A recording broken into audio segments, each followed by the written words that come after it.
Bonjour à vous les enfants, bienvenue dans cette deuxième vidéo sur ces exercices Scratch type brevet. Avec donc ici le troisième exercice donc, de cette fiche que je vous avais fait passer. Avec donc la chose suivante, pour tracer un rectangle avec Scratch, Awa a choisi l'arrière-plan dont le quadrillage a des carreaux qui mesurent 30 pixels et a réalisé le script ci-dessous. Awa a obtenu le dessin ci-contre. Alors vous voyez ici, on a donc un arrière-plan qui existe dans Scratch, dans lequel les carreaux ici font 30 pixels de côté. On y voit également, les traits ici qui forment les axes du repère finalement qu'il y a dans cet écran de Scratch. Alors, donc là, il a donc fait le programme, il a obtenu ceci. Bon, alors, on voit que on ne demande même pas d'expliquer un petit peu ce programme. On va néanmoins nous l'expliquer un petit peu. Je rappelle que vous n'êtes à ce moment de la vidéo que si vous avez déjà fait l'exercice. Si vous ne l'avez pas fait, vous devez mettre pause et revenir après pour seulement avoir la correction. Sinon, je vous rappelle que ça ne sert absolument à rien. Alors, regardons donc ce que fait ce programme. On fait la partie importante, c'est-à-dire la partie rectangle en fait. Hein. On voit finalement, on voit qu'on demande globalement dans le programme pas grand-chose, si ce n'est faire appel au bloc rectangle. Alors que fait le bloc rectangle? Eh bien, on est quelque part sur l'écran de Scratch. Qu'est-ce qui se passe? On va supposer qu'on est orienté vers la droite. Avancé de 60. Donc il avance de 60. Je fais un petit trait ici parce que forcément, ça veut dire que ça va faire deux carreaux pour avancer. Parce que si chaque carreau fait 30 pixels, avancer de 60, ça va faire deux carreaux. À ce moment-là, évidemment, le dessin est toujours orienté, enfin le stylo, l'écriture est toujours orienté vers la droite. Et on fait après tourner dans le sens inverse d'aiguille d'une montre de 90 degrés. Donc comme ceci. On se retrouve donc ici avec une position d'écriture qui est vers le haut. Donc les prochains déplacements feront dessiner vers le haut. Alors j'ai quoi? J'ai avancé de 30. Donc vers le haut, j'avance de 30, donc d'un carreau. À ce moment-là, mon écriture est vers le haut, toujours. Et je fais quoi? Je tourne dans le sens inverse aiguisement de 90 degrés. Donc je tourne comme ceci. J'arrive donc à être orienté vers la gauche. Donc le prochain déplacement se fera vers la gauche. Là j'ai fini, donc ici j'ai terminé, mais j'ai une boucle, je dois faire la chose deux fois, donc je reprends ici la boucle, et je reprends une deuxième fois, j'avance de 60, cette fois-ci vers la gauche. Ça ressemble beaucoup au bloc carré qu'on avait fait la dernière fois. Hein. Alors à ce moment-là, mon écriture se fait vers la gauche. Et j'ai quoi? J'ai tourné dans le sens inverse aiguille d'une montre de 90 degrés. Hop là, donc mon écriture maintenant se fait vers en bas. Donc quand je vais me déplacer, maintenant ce sera vers en bas. Alors je vais donc déplacer vers en bas de combien? De 30. 30, donc retrouve finalement le point de départ. Mon écriture était donc vers en bas. Et j'ai encore une dernière fois ici tourné de 90 degrés dans le sens inverse aigu d'une montre. Donc je tourne, hop là, je suis donc comme ça, donc orienté vers la droite. Donc ça veut donc dire que finalement j'ai fait mon rectangle. Enfin, je suis parti de l'endroit, j'étais orienté vers la droite et j'ai fait mon rectangle et je reviens au même endroit, toujours orienté vers la droite. Enfin, toujours orienté de la même manière que ce que j'avais au départ. Si au départ j'avais été orienté vers le bas, j'aurais fait donc vers le bas, tourner dans le sens inverse des aiguilles d'une montre, ça aurait fait ceci, ceci et cela, et j'aurais été à nouveau à ce moment-là orienté vers le bas. D'accord? Donc voilà donc comment fonctionne le rectangle. Enfin le bloc rectangle. Allez, on efface tout ça. Et on passe vraiment aux questions. Ceci n'était même pas posé comme question, c'est juste pour comprendre ce qu'on était en train de faire. Question 1A. Dans le script principal, à quoi sert l'instruction cachée? Alors ça, il faut le savoir, hein. L'instruction cachée permet de cacher, tout simplement. Mais de cacher quoi? Ça cache quoi? Ça cache le lutin, tout simplement. Ça cache le lutin. Alors, si vous utilisez plutôt Scratch 3, ça s'appelle plus lutin, ça s'appelle sprite. Donc, choisissez. Donc, c'est soit cacher le lutin, ou alors vous écrivez cacher le sprite. Les deux sont valables, hein. Bon, même si là, on est clairement dans du Scratch 2 dans ces dessins. Enfin, c'est pareil, hein. Sprite ou lutin. Sprite, en fait, c'est en anglais et lutin, c'est en français. Il avait été traduit dans le Scratch 2, il n'a pas été retraduit dans Scratch 3. C'est tout simplement la seule différence. Voilà. Deuxième question, petit B. Ben, le lutin, c'est Scratchy, par exemple. C'est le petit chat. D'accord? C'est lui le lutin, le sprite, hein. C'est lui qui est caché. Enfin, c'est pas toujours Scratchy. On l'a vu dans Pong, par exemple. C'était la balle, c'était la raquette ou quoi que ce soit. Dans le script principal, à quoi sert l'instruction s'orienter à 90? L'instruction s'orienter à 90, elle permet à quoi? Alors elle permet de s'orienter tout simplement. S'orienter vers la droite. Alors, pour moi c'est une question un peu pourrie ça. Parce que lorsqu'on a vraiment accès à Scratch, quand on appuie sur sa BC à 80, quand on appuie sur le 90, c'est marqué 90 vers la droite. D'accord? Donc, moi, ça me paraît un peu bête de poser une question comme ça, où quand on utilise réellement Scratch, la réponse, on l'a devant les yeux, quoi. Bon, après, malheureusement, hein, vous n'aurez pas forcément des questions intelligentes à votre brevet. Dans le script principal, à quoi sert l'instruction aller à x0, y0? Alors, l'instruction aller à x0 et y0, alors permet quoi? Alors, ça permet de placer... placer quoi? Normalement, c'est placer le lutin, hein. Mais vu qu'il est caché là, est-ce qu'on va pouvoir l'écrire? On va dire le stylo, parce qu'on va surtout on va essentiellement ici utiliser le stylo. Permet de placer le stylo. Allez, ou le lutin. Et en fait, quand c'est le lutin, n'oubliez pas, c'est la croix. Quand on crée le lutin, rappelez-vous, il y a une croix qui marque, qui marque la position de ce lutin. Donc, c'est cette croix-là qui est importante, hein. Donc, c'est pas n'importe quel endroit du lutin. Donc, permet de placer le stylo. Allez, on mettra que le stylo ici. Ce sera mieux, parce que sinon il faudrait expliquer que dans le lutin, il y a également une croix, etc. On va pas s'amuser à faire tout ça pour un tel exercice. Ça me paraît dommage. L'instruction à x0, y0 permet de placer le stylo au point de coordonnées 0, 0. On peut également marquer de placer le stylo à l'origine du repère, par exemple. D'accord? Tout simplement. Awa, qu'est-ce qu'il a fait encore, Awa? Il a modifié son script principal. Ben, bravo. Il a modifié son script principal, mais a gardé le même bloc rectangle. Très bien. Alors, il a modifié. Donc, on a le programme ici. Et il a obtenu des dessins, forcément.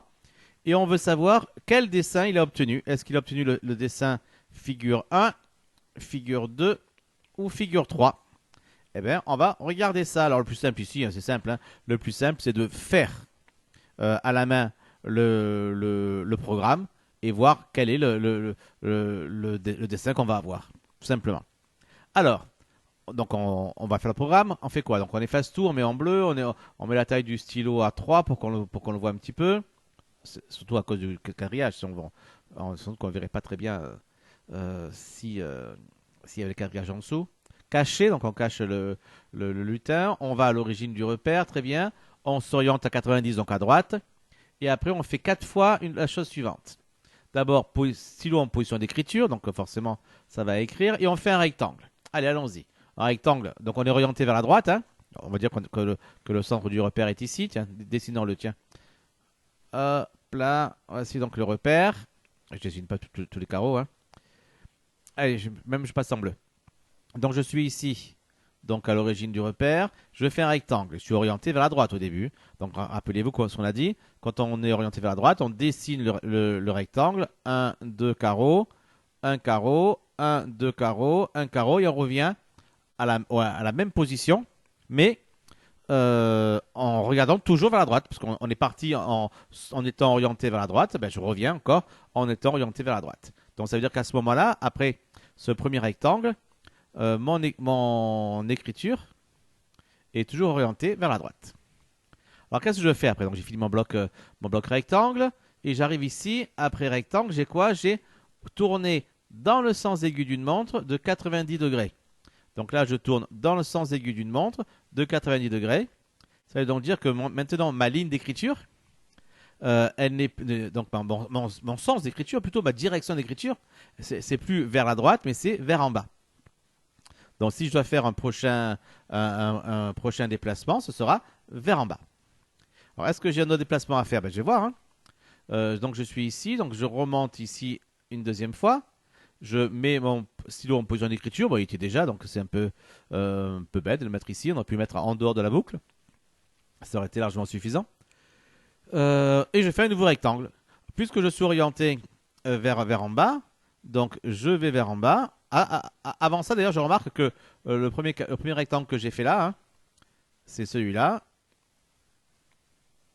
C'est celui-là. Et c'est celui-là. Donc pour l'instant, les trois figures conviennent. Hein. Donc je suis ici. Donc retour à l'origine. Et je dois faire à nouveau un rectangle, mais dirigé vers en bas ce coup-ci. Donc je suis ici, je descends donc vers en bas. Je continue à faire mon rectangle. Donc je me déplace, je tourne dans le sens inverse aigunement de 90 degrés. Donc mon orientation qui était là va donc se faire maintenant dans ce sens-là. Donc je vais aller vers la droite. Allez, hop, vers la droite. Et après je reviens, facile. Hein. Hop, je reviens, hop. Et ici. Et j'étais orienté vers en bas au début. Donc je suis à nouveau orienté vers en bas. Et là je vois que j'ai ce rectangle-là qui n'est pas là. Donc la figure 1, c'est même pas la peine. Qui n'est pas là non plus. Donc la figure 2, c'est pas la peine non plus. Et par contre, il est là. Donc on est déjà sûr à ce moment-là que la bonne réponse, c'est la figure 3. Alors, si on n'était pas sûr que une des trois figures était bonne, on pourrait continuer. On va le faire. Hein. Ici, j'ai quoi? Ici, je suis arrivé ici avec mon écriture qui est vers en bas. Je décale donc... non, je décale pas là.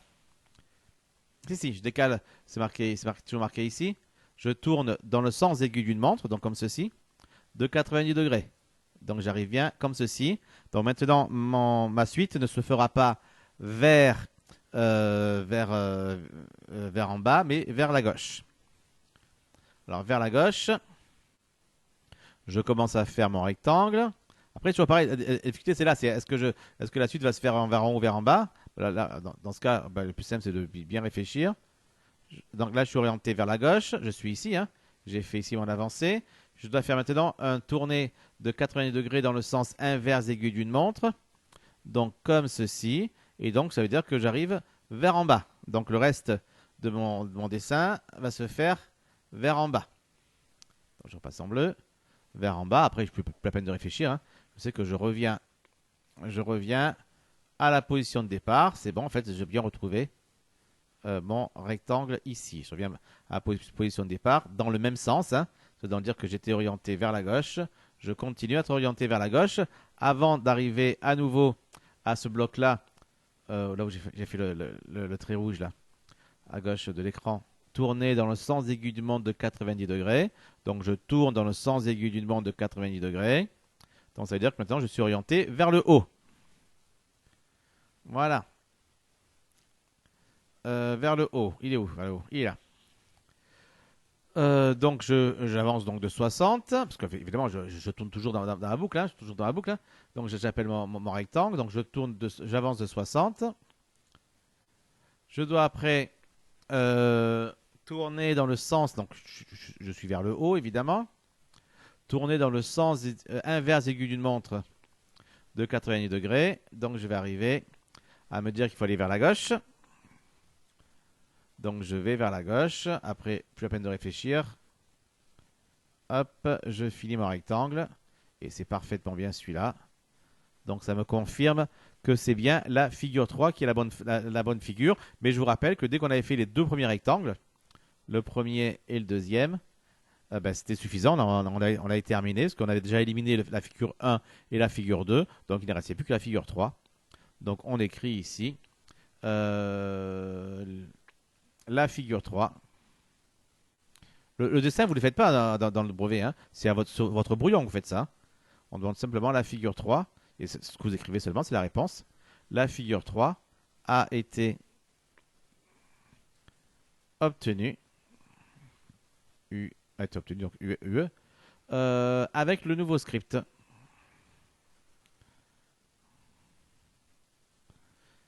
Script. Et voilà pour l'exercice 3 sur Scratch. Allez, on passe au 4. Alors, un exercice 4, ben là c'est un peu comme la dernière fois, c'est vraiment un exercice où il n'y a pas beaucoup de Scratch et pas mal, enfin on se sert de Scratch pour faire des petits calculs mathématiques. Alors, voici une copie d'écran d'un programme réalisé avec Scratch. On a ici, dans la partie de gauche, les variables qui ont été créées. Et dans la partie droite, il y a le programme. Alors, Marie a fait fonctionner ce programme en choisissant le nombre 5. Écrivez les calculs qui montrent que ce qui est dit à la fin est j'obtiens alors le nombre 20. Alors, c'est très simple, hein, on va regarder le programme les uns après les autres. Enfin, les lignes du programme les unes après les autres. D'abord, on demande un nombre, choisir un nombre et attendre. Mettre X à réponse. Alors, puisque Marie a choisi le nombre 5, c'est-à-dire que là, sa réponse, c'est 5. Donc, mettre X à réponse, donc ça fait que X prend la valeur 5. Dire, je multiplie par 6, puis j'ajoute 10, voilà, il fait sa vie. Mettre étape à 6 fois X plus 10. Donc ça veut dire qu'il y a une variable étape, ils sont mis avec un accent, étape, et donc égal à quoi? Est égal à 6 multiplié par x, x c'est 5, hein, plus 10. Voilà donc ce que fait comme calcul l'ordinateur. On peut même d'ailleurs faire le calcul, hein. Ça fait 6 fois 5, ça fait 30, donc 30 plus 10, donc ça fait 40. Voilà, il a mis 40 dans la variable étape. Après, il dit je divise ensuite par 2. Donc là, on met résultat. Résultat. La variable résultat, on la met égale à quoi? À étape divisé par 2. Étape, ça vaut 40. Donc c'est 40 divisé par 2, c'est-à-dire 20. Et donc voilà. Donc après, on écrit, on dit j'obtiens alors le nombre résultat. Et résultat, c'est 20. Donc il écrit bien j'obtiens alors le nombre 20. Voilà donc quelle était cette question-là, tout simplement très simple, hein, ce qu'il fallait juste écrire les calculs qui montrent ceci. Que dit le programme à la fin si on le fait fonctionner en choisissant le nombre moins 7? Ben, pareil, hein, on refait la même chose. En choisissant le nombre moins 7, ça veut dire que la réponse que l'on prend, c'est moins 7. La réponse que l'on donne plutôt, c'est moins 7. Ça veut donc dire que ici, x prend la valeur réponse, donc x égale moins 7. Après, on a étape qui est égale donc à 6 fois x plus 10. Donc 6 fois moins 7 plus 10. Ce qui fait donc 6 fois 7, 42. Donc moins 42 plus 10. C'est-à-dire moins 32. Et enfin, résultat qui est égal donc à étape divisé par 2. Moins 32 divisé par 2. C'est-à-dire moins 16. Donc, à la fin, le programme dit, alors, j'obtiens alors le nombre Moins 16. Voilà, et on a donc répondu à cet exercice-là. Allez, on se retrouve la prochaine fois pour la suite. On fera encore deux exercices, le 5 et le 6. Allez, bye bye les enfants.